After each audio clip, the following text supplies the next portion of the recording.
Hi again everyone. I hope आप सब safe और हेल्दी हैं। इस लॉकडाउन के एक्सटेंशन की वजह से डिसहार्टन नहीं हुए हैं और पढ़ाई जारी रखे हुए हैं। So I am back with something different this time. मैं एक ज्योग्राफी सीरीज शुरू करने आई हूँ और आज हम इसका पहला पार्ट पूरा करेंगे। कुछ बेसिक्स से शुरू करेंगे और फिर धीरे धीरे सिलेबस वाइज कवर करने की कोशिश करेंगे। I will try my best कि कुछ कॉम्प्लिकेटेड कॉन्सेप्ट्स को सिंप्लीफाई किया जाए। इस वीडियो में हम क्या कवर करेंगे?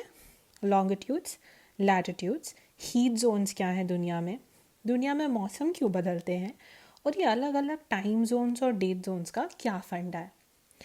सबसे पहले हम देखते हैं कि लैटिट्यूड या अक्षांश जिसे हम कहते हैं वो किस भला का नाम है। देखिए, हमको पता है कि पृथ्वी गोल है, एक गोलाकार या अंडाकार शेप में है। अब इस गोल पृथ्वी के कोर या सेंटर को ध्यान में रखते हुए हम अगर इसके बीच से एक काल्पनिक रेखा बनाएं, उसको हम बोलेंगे इक्वेटर, जो है 0 डिग्री पे, राइट। अब उस जगह, उस इक्वेटर से, इस इक्वेटर को के उत्तर या दक्षिण की तरफ एंगल्स पे खींची गई रेखाएं जो किसी जगह की पोजीशन को नॉर्थ या साउथ डायरेक्शन में दर्शाती हैं, उसे हम कहते हैं latitude. Basically angular distance north और south from the earth's equator measured through 90 degrees, 0 से लेके 90 डिग्री तक मेजर होता है। इसको हम थोड़ा समझने की कोशिश करते हैं एक फिगर की हेल्प से। आप मानिए कि मैंने पृथ्वी को एक सेव की तरह इस प्रकार बीच में से काट दिया। अब ये जो बीचों बीच लाइन दिख रही है ना आपको 0 डिग्री पे, ये है हमारा इक्वेटर, राइट। ये देखिए, ये कंटिन्यूएशन इसका इक्वेटर है। अब इससे अगर मैं एंगुलर लाइंस ड्रॉ करूँ to particular points on the surface of the earth, तो वो इस प्रकार होंगी। इसके सेंटर से अगर ड्रॉ करूँ, देखिए 15 डिग्री, 30 डिग्री पे, 45 डिग्री पे, और फिर इस पॉइंट को रेफरेंस में रखते हुए जो सरफेस पे लाइंस ड्रॉ की गई हैं वही हैं लैटिट्यूड्स। इसको एक और उदाहरण से और साफ साफ समझते हैं। जैसे एक बहुत ही इंपॉर्टेंट लाइन ऑफ लैटिट्यूड है या एक ट्रॉपिक है जिसको हम बोलते हैं ट्रॉपिक ऑफ कैंसर या कर्क रेखा, जो कि है 23.5 डिग्री पे। जब हम ऐसा बोलते हैं तो इसका ये मतलब है कि अगर मैं यहाँ से लाइन ड्रॉ करूँ इक्वेटर के मिड पॉइंट से, तो वो यहाँ कहीं आएगी 23.5, राइट। यहाँ कहीं पे होगा ट्रॉपिक ऑफ कैंसर। जैसे हम बोलते हैं कि जो नॉर्दर्न पोल है वो 90 डिग्री पे, तो इसका क्या मतलब है? मतलब ये कि जो इक्वेटर, ये जो लाइन है इसके मिड पॉइंट से जब मैंने यहाँ पर एक लाइन ड्रॉ की तो ये होगी 90 डिग्री। इसीलिए कहते हैं कि ये इक्वेटर के रिस्पेक्ट पे 90 डिग्री पे, ठीक है। इसलिए अगर हम इसको ज्योग्राफिक टर्म्स में बोलें तो इसका ये मतलब है कि लैटिट्यूड जो है वो एक ज्योग्राफिक कोऑर्डिनेट है जो स्पेसिफाई करता है किसी पॉइंट की नॉर्थ या south position on the earth's surface, ठीक है। इनको लाइंस ऑफ कांस्टेंट लैटिट्यूड या पैरेलल्स भी कहते हैं, और ये ईस्ट से वेस्ट दौड़ती हैं parallel to the equator on the earth's surface. ये सारे कॉन्सेंट्रिक सर्कल्स होते हैं, ठीक है। सबसे इम्पॉर्टेंट जो लैटिट्यूड है वो है इक्वेटर, क्योंकि हम इसी के रेफरेंस में लाइंस ड्रॉ कर रहे हैं, राइट। तो सबसे इम्पॉर्टेंट यही है। और भी कुछ इम्पॉर्टेंट लाइंस ऑफ लैटिट्यूड्स पे हम नज़र डालते हैं। ऑब्वियसली ट्रॉपिक ऑफ कैंसर बहुत ज़रूरी है, 23.5 या 23.5 डिग्री नॉर्थ पर। इसी प्रकार ट्रॉपिक ऑफ कैप्रिकॉर्न बहुत ज़रूरी है, 23.5 या 23.5 डिग्री साउथ पर, राइट। इनका नाम ट्रॉपिक ऑफ कैंसर और ट्रॉपिक ऑफ कैप्रिकॉर्न क्यों है, ये आप ज़रा पता लगाइए, बहुत ही इंटरेस्टिंग स्टोरी है, ठीक है। हम आगे बढ़ते हैं, बात करते हैं कि सूरज से आने वाली गर्मी के डिस्ट्रीब्यूशन की। अब क्योंकि अर्थ एक स्फीयर है, थैंकफुली फ्लैट नहीं है, पृथ्वी पे सूरज से मिलने वाली जो हीट है वो कांस्टेंट नहीं है। इस स्फेरिकल अर्थ पे उसकी लोकेशन पे डिपेंडेंट है। इसीलिए दो कॉन्सेप्ट्स निकल के आते हैं, हीट सरप्लस और हीट डेफिसिट। देखिए, मान लीजिए ये सूरज है। अब इसकी जो रोशनी पड़ रही है इस गोलाकार या अंडाकार पृथ्वी पे, ये हर जगह एक जैसी नहीं पड़ेगी क्योंकि ये तो कांस्टेंट है, राइट। तो जब यहाँ पर आएगी रोशनी वो बिल्कुल स्ट्रेट होगी, राइट, एकदम डायरेक्ट सन रेज पड़ेंगी, इसलिए यहाँ पर हीट सरप्लस होगा, यानी अच्छी खासी मात्रा में हमको वार्मथ या हीट मिलेगी, सन रेज मिलेंगी। इसका जस्ट उल्टा होगा जैसे जैसे हम नॉर्थ या साउथ मूव करेंगे, वहाँ होगा हीट डेफिसिट, यानी ऐसे रीजन्स जहाँ पे सनलाइट जो है वो कम है या स्लांटेड है, इसलिए वहाँ लेसर हीट मिल रही है उस एरिया को। उन रीजन्स को बोलते हैं हीट डेफिसिट जोन्स। इसी बात को आगे बढ़ाते हुए हम हीट जोन्स डिस्कस करते हैं। ठीक है, क्या होती हैं हीट जोन्स? बेसिकली वो एरियाज जो इक्वेटर के आसपास हैं, बेसिकली इक्वेटोरियल रीजन के आसपास हैं, दोनों ट्रॉपिक्स के बीच में, इनको सूरज की सबसे ज़्यादा डायरेक्ट सनरेज मिलती हैं थ्रू आउट द ईयर या at least most of the year. इनको इसलिए टॉरस जोन्स भी बोलते हैं क्योंकि ये काफ़ी हॉट और ह्यूमिड होती हैं इक्वेटर के दोनों तरफ। ठीक है, इनको ट्रॉपिकल जोन्स भी बोलते हैं। इनमें काफ़ी अच्छी मात्रा में रेनफॉल भी मिलती है और इसीलिए ज़्यादातर जो इक्वेटोरियल फॉरेस्ट हैं वो इसी एरिया में मिलते हैं, रेन फॉरेस्ट जो होते हैं। आगे बात करते हैं, जब हम इससे ऊपर या नीचे की तरफ जाते हैं यानी ट्रॉपिक्स और आर्कटिक और अंटार्कटिक सर्कल्स के बीच की बात करें तो वहाँ होती है टेम्परेट जोन या शीतोष्ण जोन। यहाँ पर जो सनरेज हैं वो थोड़ी स्लांटेड होती हैं। ठीक है, बहुत नहीं पर थोड़ी कंपैरेटिवली स्लांटेड होती हैं और इसलिए यहाँ पर जो हीट है वो इतनी ज़्यादा नहीं होती, गर्मी इतनी भयानक नहीं होती जितनी हमारे यहाँ पड़ती है इंडिया में। पर एक ख़ास पहचान इस टेम्परेट जोन की ये है कि जो चारों सीजन्स हैं, स्प्रिंग, समर, ऑटम और विंटर, ये बहुत ज़्यादा क्लियरली यहाँ महसूस किए जा सकते हैं। और ज़्यादा नॉर्थ या साउथ की तरफ जाएं यानी कि हम ध्रुवीय क्षेत्रों की तरफ जाएं तो फ्रिजिड जोन्स मिलती हैं। ये बहुत ही ज़्यादा ठंडे होते हैं क्योंकि जो सन रेस होती हैं यहाँ पर बिल्कुल ग्रेट स्लांट पे पड़ती हैं, राइट, और इसीलिए ये बिल्कुल ही जमा देने वाली ठंड का एक्सपीरियंस करते हैं। ठीक है, इसी बात को आगे ले जाते हैं हम और देखते हैं कि दुनिया में मौसम बदलने के क्या रीजंस हैं। ठीक है, अब हमको ये बात तो ध्यान में रखनी पड़ेगी कि अर्थ जो है वो सूरज के चारों ओर चक्कर लगा रही है।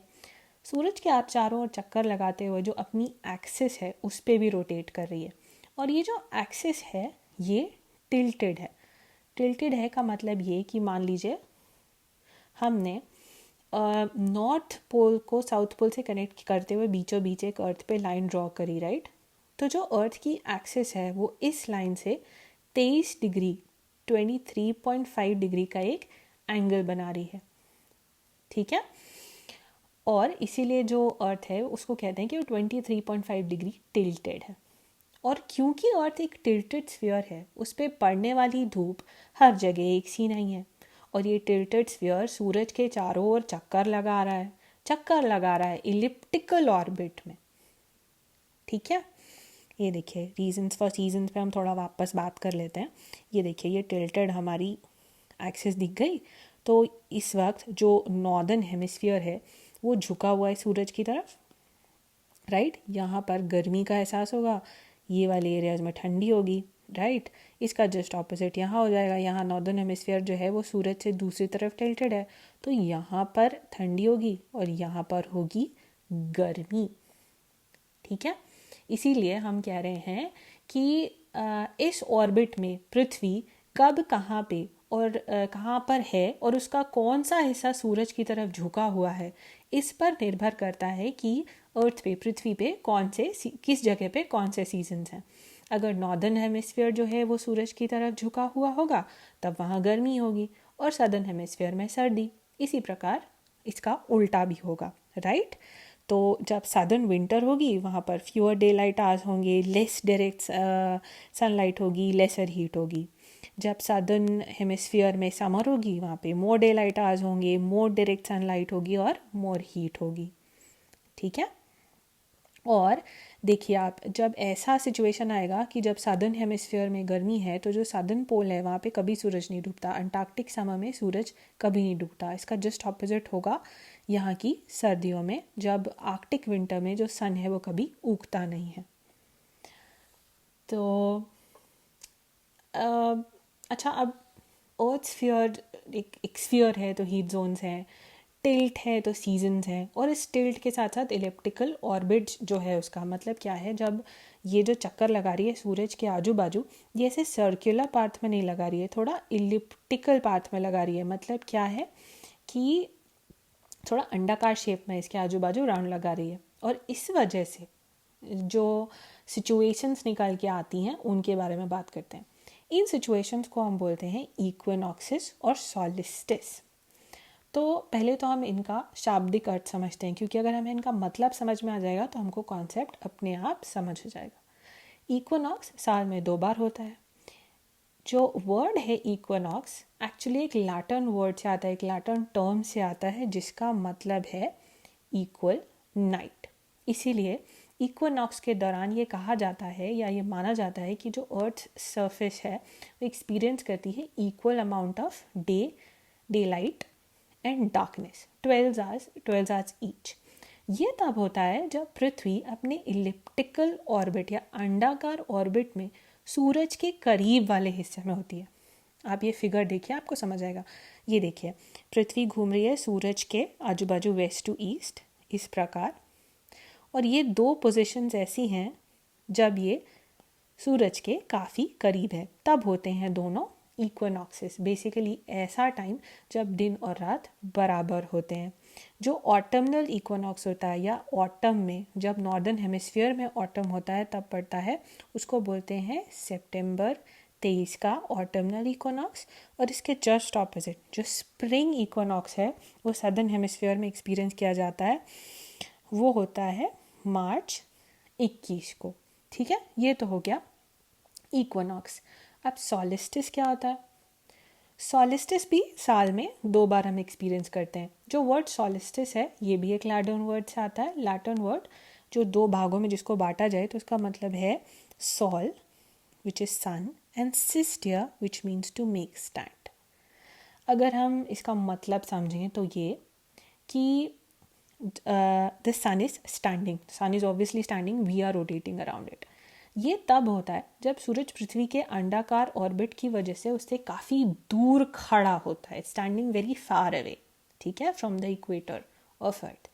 नॉर्दर्न हेमिस्फीयर में जो समर सॉलिस्टिस है वो जून में होता है, और सदर्न हेमिस्फीयर में सॉलिस्टिस दिसंबर में होता है। यहाँ हम इसको ये बोलें कि जो सीज़न का चेंज हो रहा है वो हो रहा है जून में, ठीक है, नॉर्दर्न हेमिस्फीयर में, और सदर्न हेमिस्फीयर में हो रहा है दिसंबर में।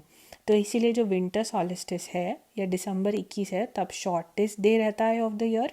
जो समर सॉलिस्टिस है उस दिन longest day of the year रहता है। इसको हम इसी फिगर में देखें अगर, तो आप यहाँ पर देखेंगे कि जो पृथ्वी है वो अपने इलिप्टिकल ऑर्बिट में सॉलिस्टिस के दौरान सूरज से काफ़ी दूरी पर है, और टिल्ट की वजह से नॉर्दर्न हेमिस्फीयर में और सदर्न हेमिस्फीयर में कौन सा हिस्सा कब आगे पीछे रहेगा उस हिसाब से ये सॉलिस्टिस पड़ रहा है कि दिन बड़ा होगा या छोटा होगा।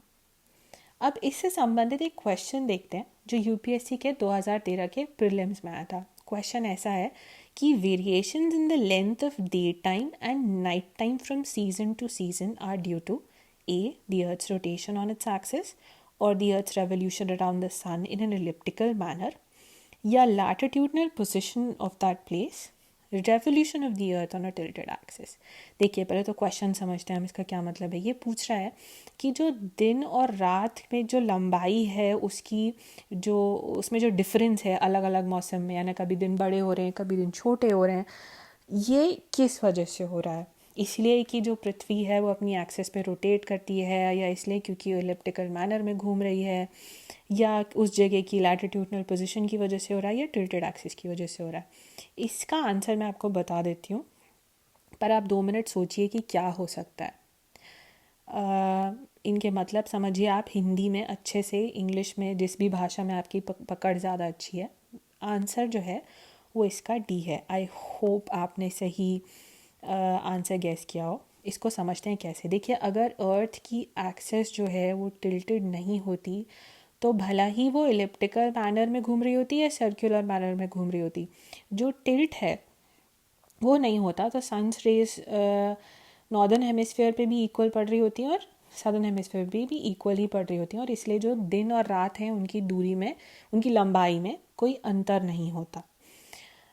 एक और मैं आपको बात बताऊं कि देखिए, ये जो दिन और रात की लंबाई का अंतर है, ये आपको, अगर आप टेम्परेट जोन में हैं तो आपको ज़्यादा समझ आएगा रादर देन अगर आप ट्रॉपिकल जोन में रहते हैं। फॉर एग्ज़ाम्पल, मैं यहाँ जर्मनी में हूँ, तो अक्सर ऐसा होता है कि आजकल गर्मियों में जो सूरज डूबने का एवरेज टाइम है वो 9:30 PM है। मतलब आप समझ रहे हैं, मुझे इतने बजे तक उजाला महसूस होता है। I actually can C sunlight, मुझे धूप दिखाई देती है बाहर। तो ये उससे रिलेटेड क्वेश्चन है कि ये जो इतना डिफरेंस है डे टाइम और नाइट टाइम में, ये क्यों हो रहा है? ये इसलिए हो रहा है क्योंकि अर्थ जो है वो टिल्टेड एक्सिस पे पृथ्वी के सूरज के चारों ओर चक्कर लगा रही है। ठीक है, आगे बढ़ते हैं और लैटिट्यूड्स का जो कॉम्प्लीमेंट्री हिस्सा है उसको कवर करते हैं, और वो क्या है? देशांतर या लॉन्गिट्यूड्स। तो लॉन्गिट्यूड्स क्या है? अब देखिए, डेफिनेशन देखें तो लॉन्गिट्यूड एक ज्योग्राफिक कोऑर्डिनेट है जो स्पेसिफाई करता है east west position of a point on the earth surface और the surface of a celestial body. ये भी एंगुलर ही डिस्टेंस है। Angular distance measured in degrees east और west from an imaginary line called the prime meridian. ये prime meridian एक line है जो नॉर्थ से साउथ पोल की तरफ जाती है। It passes through Greenwich. Greenwich एक जगह है इंग्लैंड में which is part of London. हर ये जो इमेजिनरी लाइन है, ये जो है लॉन्गिट्यूड्स, बहुत इम्पॉर्टेंट है। They are identified by number of degrees, मतलब इनका 0 से लेके बढ़ता हुआ दोनों तरफ number of degrees. It lies east और वेस्ट। इसके ईस्ट और वेस्ट फिर इसको डिग्री से बोला जाता है। जैसे ये 0 डिग्री है, इसके बाद 1 2 3 4 डिग्री, इस तरीके से। ठीक है, अच्छा, अब ये जो सर्कल है ये 360 डिग्री में डिवाइडेड है। तो अगर हम एक उदाहरण ले, मान लो कि अगर कोई हमसे बोल रहा है कि जो इजिप्शियन सिटी है कायरो की, वो अबाउट 31 डिग्री ईस्ट है, तो इसका क्या मतलब है? 31 डिग्री ईस्ट ऑफ लंदन। तो हम इस फिगर से समझते हैं। सबसे पहले तो देखिए कि यह है प्राइम मेरिडियन, राइट? तो अगर मुझसे कोई बोल रहा है कि कायरो जो है वो 31 डिग्री ईस्ट पे है, इसका मतलब मैं यहाँ से देखूँगी ये 15 डिग्री 31 डिग्री, तो कायरो जो है वो यहाँ पर कहीं आएगा, इस लॉन्गिट्यूड पे, राइट?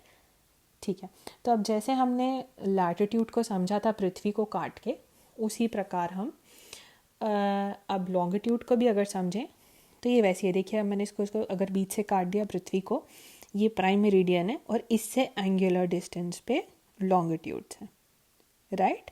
तो 31 डिग्री यहाँ कहीं आएगा बीच में। ठीक है, तो अब हम आगे बढ़ते हैं। एक बात मैं आपको बताऊं, ये बहुत इंपॉर्टेंट है। इस प्राइम मेरिडियन के इसके जस्ट ऑपोजिट 180 डिग्री पे इंटरनेशनल डेट लाइन है। अब क्यों है, राइट? देखिए, दुनिया तो गोल है, कभी तो डिसाइड करना पड़ेगा कि 1 जनवरी कहाँ पे पड़ रही है और दिन का पहला आवर कहाँ से शुरू हो रहा है। अदरवाइज तो हम कभी नहीं डिसाइड कर पाएंगे क्या है, राइट? तो हम उस इंटरनेशनल डेट लाइन के बारे में थोड़ा सा देखते हैं। अगर आप इस एनिमेशन को देखें, ये ऊपर से पृथ्वी को दिखाया गया है नॉर्थ पोल से, तो देखिए कहीं पर उजाला है, कहीं पे दिन है, राइट? कहीं पे रात है। तो अब अगर हम एक ही डेट मान के पूरी दुनिया में चलेंगे तो बहुत ज़्यादा दिक्कत हो जाएगी, इसलिए हमने बनाई इंटरनेशनल डेट लाइन। ये भी एक इमेजिनरी लाइन है ऑफ डीमार्केशन जो कि सरफेस ऑफ अर्थ पे है। ये भी नॉर्थ पोल से साउथ पोल की तरफ चलती है और ये डीमार्केट करती है कैलेंडर डे को, एक हम अगले दिन में कैसे जाते हैं बेसिकली। तो देखिए, जब आप क्रॉस करते हैं इंटरनेशनल डेट लाइन को from west to east, you should keep in mind कि जो पृथ्वी सूरज के चारों ओर चक्कर लगा रही है वो है वेस्ट टू ईस्ट। इसलिए हमको ऐसा लगता है हमको कि जो सूरज है वो ईस्ट में निकल रहा है। ठीक है, यानी पृथ्वी का जो रेवोल्यूशन का एंगल है that is from west to east, right? तो जब आप क्रॉस करेंगे इंटरनेशनल डेट लाइन को फ्रॉम वेस्ट टू ईस्ट, आप एक दिन को खो देंगे या यू सबट्रैक्ट अ डे। लेकिन जब आप इस लाइन को क्रॉस करेंगे from west to east, you gain time, you gain a day, देखिए, आप ये इमेज देखिए। फॉर एग्ज़ाम्पल, इस तरफ रशिया है, इस तरफ ये अलास्का है, और ये यूएस का एक स्टेट है बेसिकली।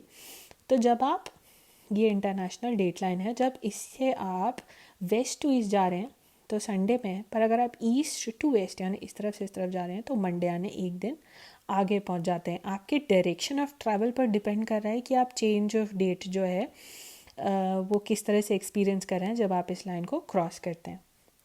ये है इंटरनेशनल डेट लाइन, ये देखिए, और ये है प्राइम मेरिडियन, इससे 180 डिग्री की दूरी पे।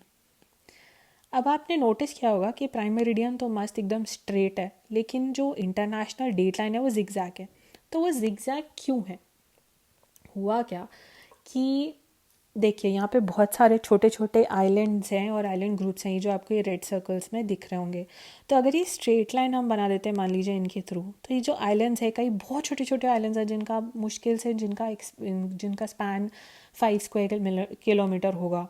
तो सोचिए, एक ही आइलैंड के अंदर अगर ये डेट लाइन निकल के जा रही होती तो कोई इधर वाला जो होता उसकी अलग डेट लिखनी पड़ती, और जो इधर वाला होता उसको अलग डेट लिखनी पड़ती। ये मामले को काफ़ी कॉम्प्लिकेट कर देता। इसलिए जो इंटरनेशनल डेट लाइन है उसको इन आइलैंड्स को और इन देशों को, छोटे छोटे आइलैंड नेशंस को ध्यान में रखकर बनाया गया है। अब देखिए, जैसे हमने डेट सिस्टम डिसाइड किया, वैसे टाइम जोन्स भी डिसाइड करना पड़ेगा, क्योंकि हर देश को कहा गया, हर देश में ये तो नहीं पॉसिबल है ना कि भाई एक ही टाइम जोन पे आप चलें, वहाँ रात हो रही है तो भी आप सुबह के 12 बजा दें या दिन के 12 बजा दें। तो इसी वजह से हर देश को कहा गया कि वो एक लॉन्गिट्यूड जो इसके थ्रू क्रॉस हो रहा है उसको अपना स्टैंडर्ड टाइम मेरिडियन बनाए। ठीक है, फॉर एग्ज़ाम्पल इंडिया की अगर हम बात करें, जो कि लाई करता है 68 डिग्री ईस्ट और 97 डिग्री ईस्ट के बीच में।